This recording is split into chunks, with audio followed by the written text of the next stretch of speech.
नमस्कार, मैं हूं धनंजय कुमार। आज यूपी में सियासी एक्सप्रेसवे की चर्चा करेंगे। चाहे वो बहन जी ने बनवाया हो, चाहे अखिलेश भैया ने बनवाया हो, और चाहे देश के प्रधानमंत्री ने उद्घाटन किया हो पूर्वांचल एक्सप्रेस का। यूपी का सियासत हरदम एक्सप्रेसवे पे चलता है। ये अलग बात है कि जिसने भी उद्घाटन किया एक्सप्रेसवे की उसकी सरकार चली गई, ये भी तय है। लगभग ऐसा अंदेशा है। बहन जी ने किया तो बहन जी की सरकार गई, भाई जी ने किया तो भाई जी की सरकार गई। अब देखना यह है कि योगी और मोदी जी ने किया है तो किसकी सरकार जाती है या रहती है, समय बताएगा। सबसे पहले यूपी में कौन सा एक्सप्रेसवे सबसे अच्छा और किस एक्सप्रेसवे की क्या खासियत है, इसके साथ ही पूर्वांचल जमुना आगरा एक्सप्रेसवे की क्या क्या खासियत है, हम इसकी चर्चा करेंगे। यूपी में अगले साल विधानसभा चुनाव होने हैं। यह देश का सबसे बड़ा राज्य भी है।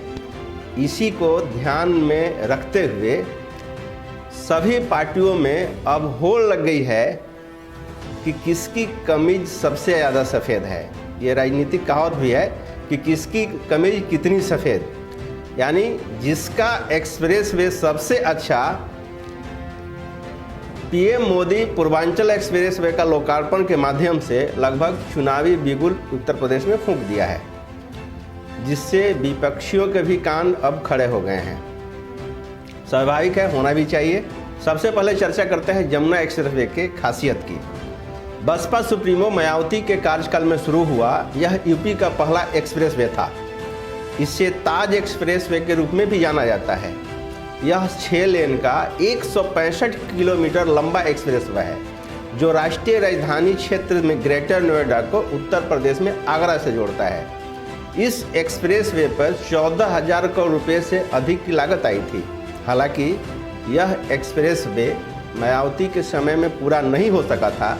इसका उद्घाटन अखिलेश यादव की सरकार बनने के 3 महीने बाद 9 अगस्त 2012 को नए मुख्यमंत्री बने अखिलेश यादव ने किया था। इस एक्सप्रेसवे को जेपी ग्रुप ने बनाया था। बताया जाता है कि पूर्वांचल एक्सप्रेसवे इससे 1 मीटर ज़्यादा चौड़ा और कई मायनों में नई सहूलियतों से भरपूर है।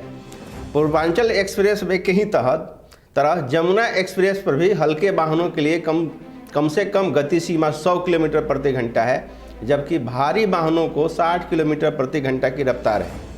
यानी इससे कम रफ्तार पर चलने वाले वाहनों का प्रवेश इस एक्सप्रेसवे पर नहीं हो सकता। पूर्वांचल एक्सप्रेसवे की तरह इस एक्सप्रेसवे को भी 6 से 8 लेन किया जा सकता है। ये आगे भी तय है। अब लखनऊ आगरा एक्सप्रेसवे को एक नज़र में देखते हैं। आगरा लखनऊ एक्सप्रेसवे 13,000 करोड़ की लागत से बना है, यानी कि 1,000 करोड़ कम लागत से बना है। सड़क की कुल लंबाई 370 किलोमीटर और चौड़ाई 110 मीटर है। एक्सप्रेसवे उन्नाव, कानपुर, हरदोई, औरैया, मैनपुरी, कन्नौज, इटावा और फिरोजाबाद को आगरा से जोड़ता है। यही नहीं, एक्सप्रेसवे के रास्ते में गंगा समेत 5 नदियां पड़ती है। इन्हें पार करने के लिए एक्सप्रेसवे पे 13 बड़े और 52 छोटे पुल व 4 ROB बने हैं। सड़क पर रफ्तार में कोई रुकावट न हो, इसके लिए 132 फुट ओवरब्रिज और गांव कस्बों की सुविधा के लिए 59 अंडरपास दिए गए हैं। सबसे बड़ी खासियत है कि पूर्वांचल एक्सप्रेसवे की तरह आपात स्थिति में इस एक्सप्रेसवे की हवाई पट्टी भी जहाज़ों की लैंडिंग और टेक ऑफ भी की जा सकती है। इस दौरान दोनों ओर से ट्रैफिक भी चलता रहेगा। अब सबसे ज़्यादा चर्चा में आया पूर्वांचल एक्सप्रेस, जो अब नया बना है, और राजनीतिक चर्चा में आए पूर्वांचल एक्सप्रेस की भी जानना जरूरी है। 341 किलोमीटर लंबे इस पूर्वांचल एक्सप्रेसवे को बनने में कुल 36 महीना लगे, जबकि इसमें कुल लागत 22,500 करोड़ रुपये की आई है। इस एक्सप्रेसवे से गाजीपुर से लखनऊ की दूरी महज 3.5 घंटे में पूरी की जा सकती है। यहाँ बनने वाली पुलिस चौकियों के साथ हेलीपैड भी बनाया जाएगा। उद्घाटन समारोह में वायुसेना के 45 मिनट का एयर शो के जरिए दिखाया गया कि इस एक्सप्रेस वे की एयर स्ट्रिप पर कैसे आधुनिकतम लड़ाकू विमान उतारे जा सकते हैं। लखनऊ से गाजीपुर तक एक्सप्रेस वे से 9 जिले जुड़े हैं। एक्सप्रेस वे को 120 किलोमीटर प्रति घंटा की रफ्तार के हिसाब से डिज़ाइन किया गया है, लेकिन कानूनी रूप से इस पर वाहनों की गति 100 किलोमीटर प्रति घंटा ही होगी, जो कि लखनऊ एक्सप्रेस वे पे भी है। Purvanchal express way Lucknow Sultanpur highway के पास चंदसराय गांव से निकलता है। यह 9 जिलों लखनऊ, बाराबंकी, अमेठी, सुल्तानपुर, अयोध्या, अंबेडकर नगर, आजमगढ़, मऊ और गाजीपुर से होकर गुजरता है। यह गाजीपुर जिले के हल्दरिया गांव में समाप्त होता है।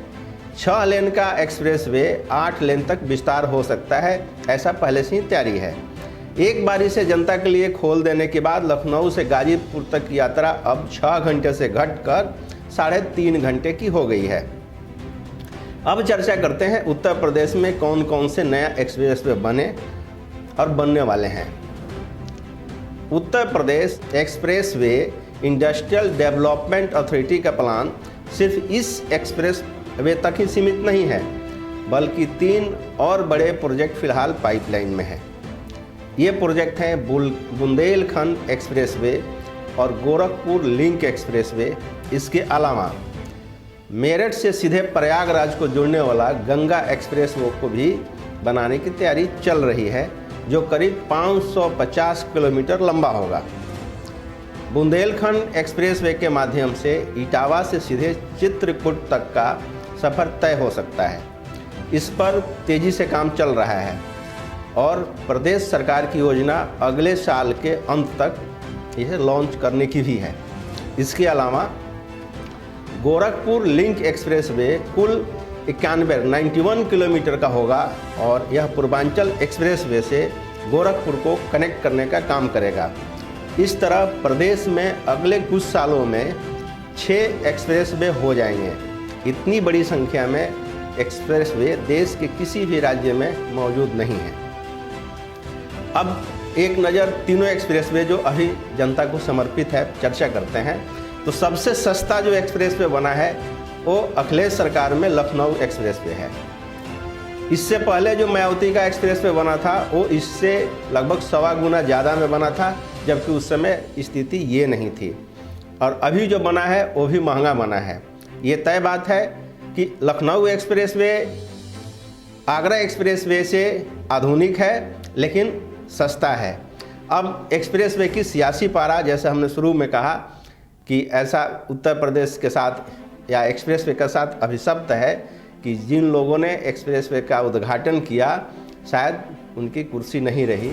लेकिन देखना यह है कि गोरख पीठ के पीठाधीश्वर, पूर्व पीठाधीश्वर और वर्तमान मुख्यमंत्री योगी आदित्यनाथ क्या अपने जोग बल से उत्तर प्रदेश को फिर दोहराते हैं या वही हाल होगा जो पुराने मुख्यमंत्रियों ने एक्सप्रेस वे का उद्घाटन किया। समय का तकाजा है। नमस्कार।